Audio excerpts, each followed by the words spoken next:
গল্পের শুরুতে আমরা থিও নামের একটি দুষ্ট ছেলেকে দেখতে পাই, যে ভিডিও গেমের লোভ দেখিয়ে তার বন্ধুদের কাছে স্কুলের সব হোমওয়ার্ক করিয়ে নেয়।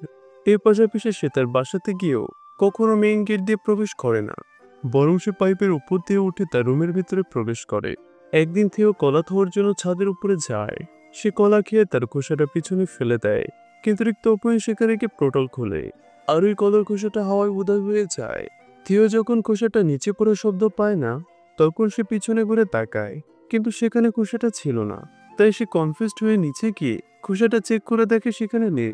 এবার থিও তার রোলার স্কেট নিচে ফেলে, আর আবারও সেম ঘটনাই ঘটে, সেটাও সেখান থেকে উধাও হয়ে যায়। এবার থিওর অবাক হওয়ার মাত্রা আরো বেড়ে যায়। সে ওখানে থেকে একটি পাথর নিচে ফেলে, সে দেখতে পায় সেটা উধাও হয়ে যায়। এরপর সে তার বড় ভাই অস্কারকে এই পোর্টালের ব্যাপারে বলতে চায়।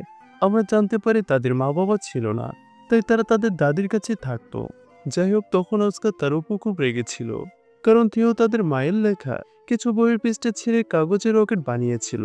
থিও অস্কারকে বোঝানোর চেষ্টা করে যে সে টাইম পোর্টাল খুঁজে পেয়েছে, কিন্তু অস্কার ভেবেছিল থিও তার সঙ্গে মজা করছে। আসলে এখানে আমরা জানতে পারি তাদের মা হঠাৎ করে কোথাও হাওয়া হয়ে গিয়েছিল, যেখানে একদিকে থিও ভাবতো যে তিনি কারোর সঙ্গে পালিয়ে গেছেন, অন্যদিকে অস্কারের বিশ্বাস ছিল তার মা একজন দক্ষ বিজ্ঞানী, যিনি টাইম পোর্টাল খুঁজে বের করেছিলেন, আর হয়তো তার তুলে এখন অন্য কোনো সময় আছেন। তাই সে তার মায়ের রিসার্চটা আবারও শুরু করে তার মাকে আবারও ফিরে আনতে চায়। এবার দুই ভাইয়ের মধ্যে ঝগড়া বাড়তেই থাকে। ঠিক তখনই দাদি তাদের খাওয়ার জন্য ডাক দেয়। তখন দাদির সামনে তারা শান্ত থাকে, কিন্তু দাদি চলে যাওয়া মাত্র তারা আবারও ঝগড়া শুরু করে। অস্কার রাগের মাথায় থিওকে অনেক বকা দেয়। এরপর থিও রেগে গিয়ে অস্কারের টার্টলকে সে পোর্টালে ফেলে দেয়। এদিকে অস্কার অস্থির হয়ে তার প্রিয় টার্টলকে খুঁজতে থাকে। টার্টলকে না পেয়ে অস্কার চারদিকে টার্টলের মিসিং পোস্টার লাগায়, কারণ সে তার টার্টলকে খুব ভালোবাসতো। তাকে না পাওয়ার কারণে সে অনেক কান্না করে। অন্যদিকে এটা দেখে থিও তার ভুল বুঝতে পারে, আর টার্টলকে আবারও ফিরিয়ে আনার জন্য সেই পোর্টালে ঝাঁপ দেওয়ার সিদ্ধান্ত নেয়। এরপর যখন সে পোর্টালে ঝাঁপ দেয়, তখন সে গিয়ে পৌঁছায় সেই জায়গাতে যেখানে সবকিছু পড়েছিল, যা সে পোর্টালের বাইরে থেকে পোর্টালের মধ্যে ফেলেছিল। সেখানে অস্কারের টার্টলটাও ছিল।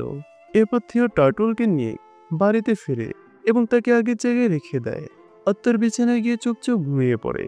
কিন্তু পরের দিন সকালে কিছু অদ্ভুত ঘটনা ঘটে। থিও তখনও ঘুমাচ্ছিল, কিন্তু অস্কার কাজে যাওয়ার জন্য তৈরি হয়ে গিয়েছিল।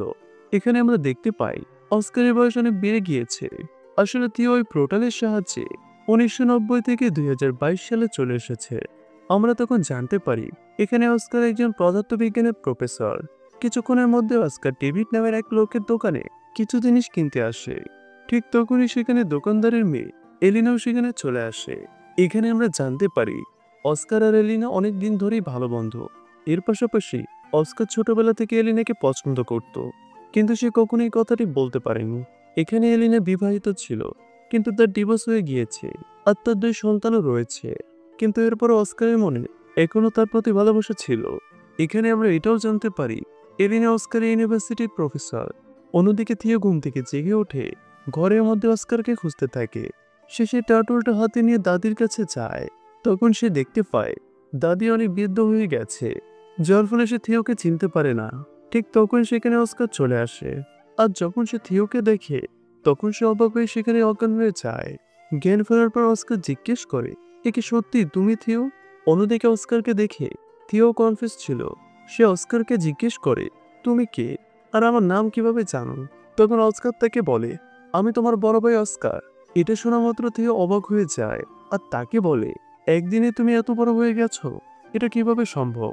এরপর তাদের মধ্যে কিছুক্ষণ কথা বলার পর থিও বুঝতে পারে সে ভুলবশত 2022 সালে চলে এসেছে।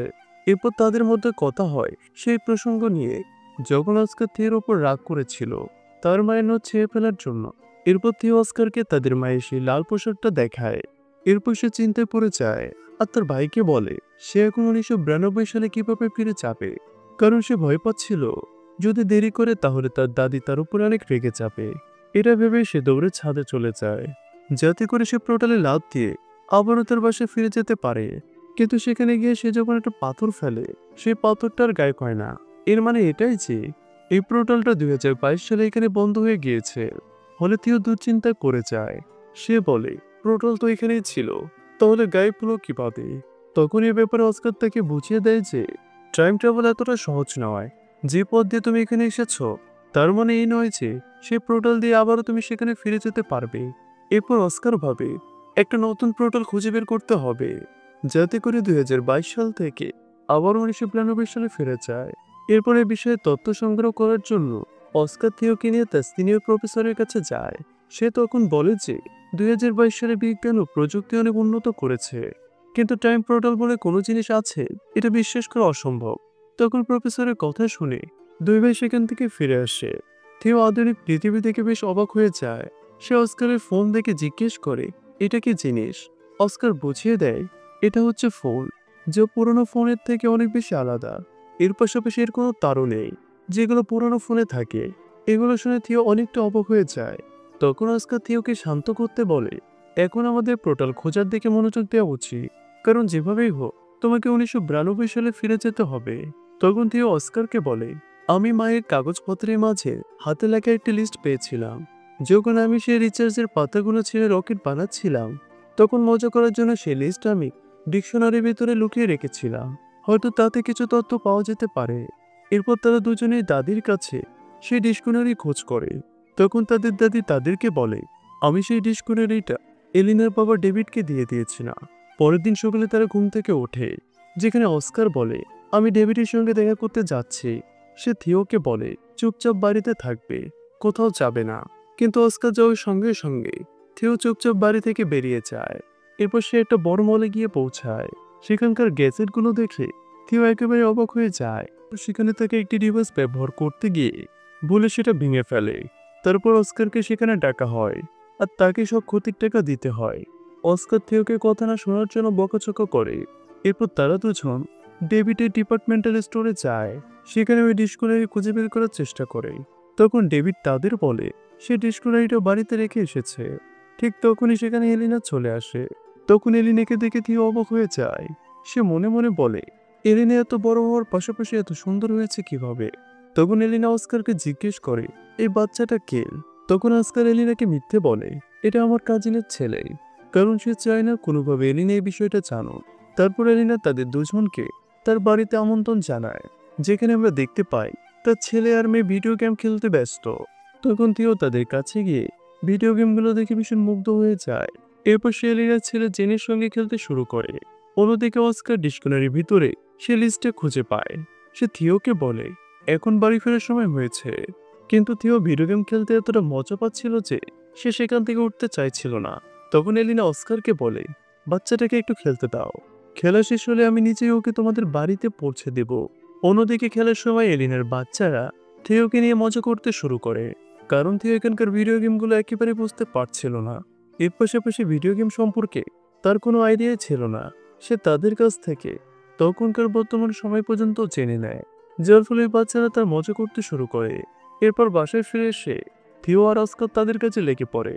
ছাদে গিয়ে অস্কার জানা লিস্টে আলাদা আলাদা পোর্টালের জায়গা লেখা আছে। এরপর দুজনে সেই জায়গাগুলোতে জিনিস ফেলে টাইম পোর্টাল খুঁজে বের করার চেষ্টা করে, কিন্তু এতে তারা টাইম পোর্টাল খুঁজে পায় না। অস্কারের তখন মনে হয় তার ক্যালকুলেশনে কোথাও ভুল হয়েছে, তাই সে আবারও নতুন করে ক্যালকুলেশন করতে শুরু করে। এই সময় থিও তাকে জিজ্ঞেস করে তুমি সব সময় একা একা কেন থাকো, তোমার কোনো বন্ধু বান্ধব নেই? বিশেষ করে এলিনাকে আজ পর্যন্ত নিজের অনুভূতির কথা বলনি কেন? এদিকে অস্কার ক্যালকুলেশন করতে করতে উত্তর দেয় যদিও এলিনার ডিভোর্স হয়ে গেছে, তবুও আমি মনে করি না আমাদের মাঝে আদৌ কিছু হতে পারে, তাই আমি তাকে মনের কথাগুলো বলিনি। এদিকে কৌশলে থিও অস্কারের ফোন বের করে এলিনাকে মেসেজ পাঠায়, যেখানে ডেভিড এলিনা আর তার বাচ্চাদের ডিনারের জন্য রাতে আমন্ত্রণ জানায়। রাতে যখন তারা চলে আসে, অস্কার তাদেরকে দেখা মাত্র অবাক হয়ে যায়। তখন থিও জানায় আমি তোমার ফোনে তাদেরকে নিমন্ত্রণ করেছি। এটা শুনে অস্কার একটু বিরক্ত হয়, কিন্তু এই সাক্ষাতে অস্কার আর এলিনা একে অপরের আরো কাছাকাছি চলে আসে। পরের দিন এলিনা থিওকে শপিং করানোর জন্য নিয়ে যায়। সে তাকে নতুন জামা কাপড় কিনে দিতে চায়। যখন সেখানকার ট্রায়াল রুমে থিও মজার ছলে ফুটবলের কমেডি করছিল, তখন তার এই কাণ্ড দেখে এলিনের সব মনে পড়ে যায়। আর সে বুঝতে পারে থিওই হচ্ছে অস্কারের সেই ছোট ভাই, যার ফলে সে দ্রুত থিওকে জড়িয়ে ধরে জিজ্ঞেস করে এত বছর গায়েব থাকার পরও তোমার বয়স কেন বাড়েনি? তখন থিও জানায় আমি টাইম পোর্টালে চাপ দিয়েছিলাম, যার মাধ্যমে 1992 সাল থেকে সরাসরি 2022 সালে চলে এসেছি। কিন্তু এলিনের এইগুলো বিশ্বাস হয় না, যার ফলে সত্যতা কনফার্ম করার জন্য সে অস্কারের কাছে গিয়ে তাকে জিজ্ঞেস করে। অস্কার তখন এটা পাথর নিচে ছুঁড়ে ফেলে দেয়, কিন্তু এবার পাথরটা নিচে না পড়ে উল্টে উপরে ফিরে আসে। এতে প্রমাণ হয় যে সেখানে টাইম পোর্টাল আছে। অস্কার তখন এলিনাকে বোঝায় টাইম পোর্টাল 3 ধরনের হয়। প্রথম ধরনের পোর্টাল দিয়ে সরাসরি যাতায়াত করা যায় এক সময় থেকে অন্য সময়ে। দ্বিতীয় ধরনের পোর্টাল হঠাৎ করে অচেনা কোথাও ফেলে দিতে পারে। আর তৃতীয় ধরনের পোর্টাল খুবই বিপজ্জনক, কারণ সেখানে গেলে সেখান থেকে আর বের হওয়া যায় না। আত্মীয় প্রথম ধরনের পোর্টাল ব্যবহার করে 2092 থেকে 2022 সালে চলে এসেছে। এখন তাদেরকে সেই ঠিক পোর্টাল খুঁজে বের করতে হবে, যার মাধ্যমে থিওকে আবার 1992 সালে পাঠানো যাবে।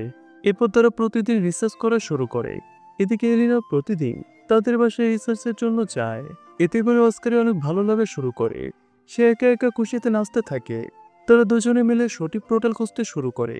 এদিকে এলিনা খুব একটা খুশি ছিল না থিওকে আবার 1992 সালে পাঠাতে, কারণ তার ধারণা অতীত বদলে গেলে হয়তো ভবিষ্যতও বদলে যাবে, যার ফলে সে আর সন্তানকেও পাবে না, কারণ সে নিজের সন্তানকে খুব ভালোবাসে আর সে মোটেও এমনটা চায় না। কিন্তু অস্কার তাকে প্রতিশ্রুতি দেয় যে থিও ফিরে গেলেও তোমার জীবনে কোনো প্রভাবই পড়বে না। সে সর্বোচ্চ চেষ্টা করবে যেন কোনোভাবে এলিনের জীবনে হস্তক্ষেপ না হয়। এখন তারা ভাবতে শুরু করে কিভাবে এমন কিছু করা যায় যাতে দুটি টাইমলাইন আগের মতোই থাকে।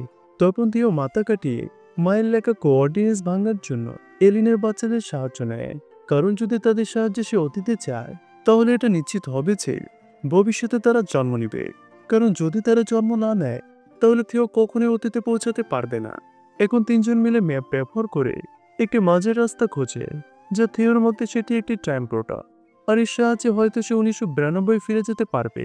এরপর উত্তেজিত হয়ে থিও মাঝের জন্য ঝাঁপ দেয়, এবং ইচ্ছাকৃত না হলেও ব্রান্ডা আর নাথানকেও তার সঙ্গে ঝাঁপ দিতে হয়।